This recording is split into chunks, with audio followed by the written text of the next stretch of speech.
What's up, guys? Alex Corey here with cultivatedchange.com. I promised that I was going to start doing more nutrition videos, so this is my intro into nutrition. I just got out of a meeting with a client and we chatted about food, and I just realized there's so much dogma. Not dogma as in rules, dogma as in people treat the way they eat as religion.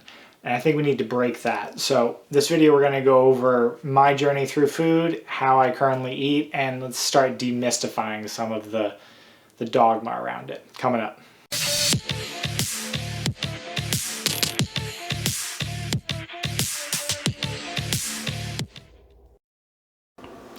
Alright, I just want to give you a peek into my kitchen. I don't have a studio kitchen. Like this is not a set. This is my kitchen.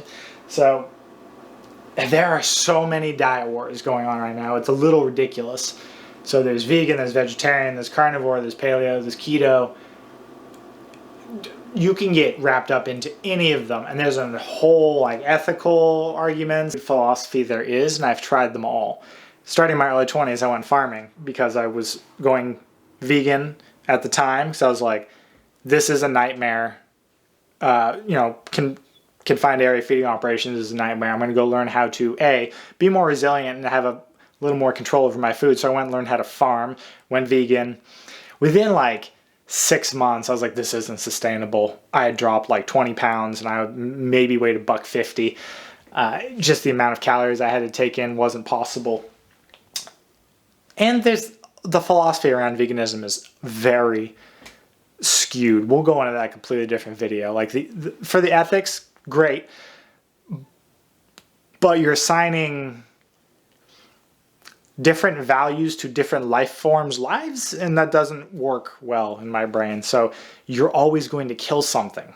I don't understand where people get the cow's life is more valuable than plant's life. Like if you go through a field, any monocrop like pea or soy or any big field that's used to produce mass vegan food like plant-based burgers, it's a horror story. There's a lot of dead animals used for that. So unless you're like gardening or growing it yourself, ethics aren't really there. Anyway, I've done veganism, I've done vegetarianism, I've done carnivore, I've done blood type, I've done plant-based. I've done them all. I think people need to strip the dogma out of food and just go with what is useful for you. So I'm big fan of Ralph Smart. Infinite Waters, Diving Deep. I think he got a YouTube war recently for like 1 million. He was big back in the day. And the thing that he helped me realize was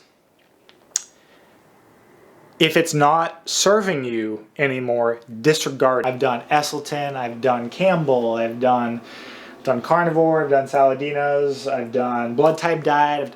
Look, I've experimented with it all, and that's my point. If you're not feeling energetic, stable, enjoying eating, any of that, it may not be serving you. Like a lot of people will stay in a certain food religion or dogma because they know or because they've been told it's the best for them. That's not sustainable, so you're gonna break at some point. Just find some way of eating that is easy, that you don't mind meal prepping for. Like I have all the food. I'll give you an overview. Like paleo right now for me is the most sustainable because I can use it for performance goals.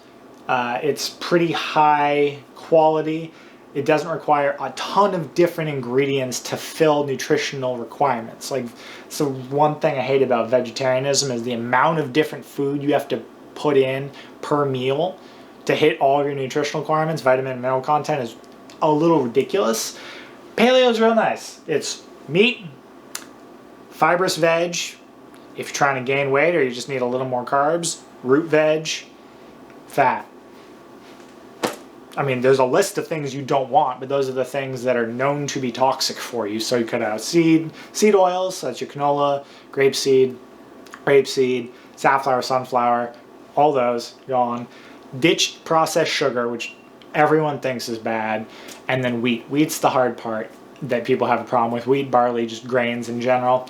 I get why that's hard. They are very tasty. Gluten is delicious, and I still have sourdough bread from time to time, but for me, the way it makes me feel afterwards is in no way worth the taste. Like, I will feel bloated and sluggish, how a lot of people feel after eating dairy. It's just not worth it for me.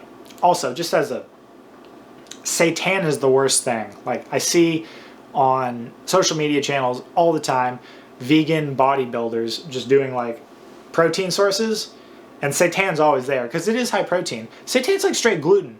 That is the worst thing. No one processes gluten well. No one. It's how badly it affects you. Like, do you notice it, or is it just a smoldering inflammation? Just, if you get rid of gluten, sugars, and oxidized seed oils, golden. So, and then I don't really care what you eat. I mean, there's things you can pick and choose, but it's what makes you feel the best, what makes your energy levels the most stable, and what makes you perform the best. So I like paleo because I can add more carbs if I want for high training days. And it's nice because you're fat adapted on it. So my 8-week program teaches you how to become fat adapted, meaning most people don't fuel partition well. If you have carbohydrate, sugars, I like carbohydrate. Sugars makes people think of white sugar. Carbs, if you have carbs and fats, carbs are getting oxidized first. So if you don't need that fat for energy, it's getting stored. So fuel partitioning is what paleo does really well. It teaches you to become fat adapted, meaning for breakfast I have some berries with my eggs and butter and sausage, but I run off of fat predominantly, and that's a nicer feeling because if you skip a meal, your blood sugar is a little more well regulated because your body knows how to grab from fat stores. I don't have a ton of fat stores, so I tend to eat more carbohydrates than someone who is trying to lose weight. It is completely context dependent.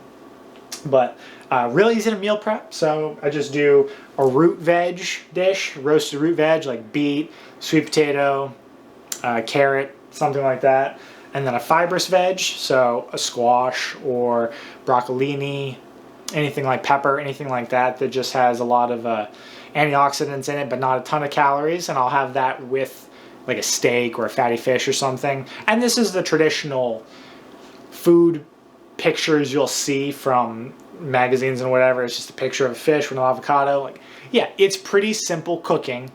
There's no real downside. That's how I ended up anyway. So I found, before I took my Primal Health Coach course, that's how I was eating anyway. That's what I had come to as the most flexibility. The most flexibility when I went out made me feel the best. Didn't really have to worry about if I was missing anything. Carnivore made me feel the best out of all of that, but it is fairly hard to maintain whenever you're going out. It does get expensive because the cuts of meat are, for the quality you want, they're very pricey, especially now with inflation. But that's the nice thing about paleo. Carnivore is paleo, so if you wanted to do another elimination diet or a reset, you just get rid of the carbs, most of the carbs. Honey, there's some things that work well, like berries and honey still work pretty well on a carnivore, but you can just strip them out. So it's whatever your normal array is, just take out whatever you think may be causing something. Like if you have an autoimmune disease, a lot of people will do a carnivore reset, start adding things back in to see what's triggering their autoimmune. And keto. Keto's fantastic for fat loss. I don't think it should be a lifestyle. I don't think it should be a permanent lifestyle just because it is a stressor. So your cortisol levels are pretty elevated on keto because it is a starvation response. It is a fantastic tool just to teach your body how to run off of ketones and make you very fat adapted. Thomas DeLauer is on top of the studies, and I follow him and pay attention to him basically like every other day. And what I've learned is basically the longer and more consistent you can train your body to run off of fewer resources, the better you will be at resource utilization. So you won't need to worry about the plethora of food taking in whenever you're eating normally. So I think it's a valuable tool to have in your repertoire to just be able to dip into keto if you want to trigger something in your body, if you want to do a detox or have improved mental focus or clarity, all of those is wonderful for. Hey everyone, I have an offer for you. Do you have a healthy habit that you've been meaning to implement in your life, but you either haven't had the resources, you don't know where to start, don't have enough information, or you just haven't actually figured out where to implement it in your actual week? That's what I do. And as a gift for following me and a preparation for sitting for my board exams next year for the National Council on Health and Wellness Coaches, I need a ton of practice. So I'm extending a free 20 to 30 minute coaching session for any one of you. The link will be down below. I need a little context about what exact habit you'd like to implement. I'll have a link to my calendar right below that. Just submit that and I will reach out. This can be anything from nutrition, cutting the crap out of your diet, implementing or resuming a fitness routine, sleep and recovery, getting outside more, getting a little more movement in, building more social connection, anything that touches around the content that's been on my channel thus forth. And as a thank you, I will be having a substantial discount on any of the longer term health coaching programs I offer. See the link below. For me, Primal works real well. So that's mostly eggs, meat, veg, minimal fruits. I usually use it around workouts just to get some glycogen rebuilt. It works on a different channel than glucose does. You can get it back in to refill liver stores faster, but find whatever works for you using whole food. I think that's the thing most people agree on. That and avocados. Apparently, everyone and their mother agrees that avocados are the best thing ever. That's the one thing. Avocados and sweet potatoes tend to be the decided ones. Everyone's like, yeah, those are good. So find whatever works for you, whole food based if you can, preferably, and then just go with it. Like, disregard all the other dogma out there because it's your body. Only you know how you feel. I had a partner who had Hashimoto's, and that is a thyroid disorder caused by goitrogens, and this is what hers was triggered by, so it gave her hyperthyroidism, so she was just losing weight like crazy. Her metabolism was overactive, and she did some allergy tests, and she couldn't do raw brassicas. That's cruciferous vegetables. So that's broccolis, kales, radishes. Couldn't do them raw. Cooked was better because it starts to break down some of the enzymes and sugars, but everyone's so specific. So she still can't do that. She can't do raw cruciferous vegetables, and she has found better nutrition with lots of red meat, like every other day or every day, seafood, and very specific veg. Like, you have to find what works for you in your lifestyle, how busy you are, how much you're willing to cook, things like that. Avocados are always your best friend unless you have an allergy to them, but we'll go over more specific stuff in the future. That's what I'm doing right now, and I'm not doing it from a place of dogma, my Ancestral or Primal. I'm really enjoying the flexibility of having high fat meal, high protein, high fat meal at night, and then if I don't eat immediately when I wake up, I'm fine. Like, I can go, it enables intermittent fasting. I think that's the point.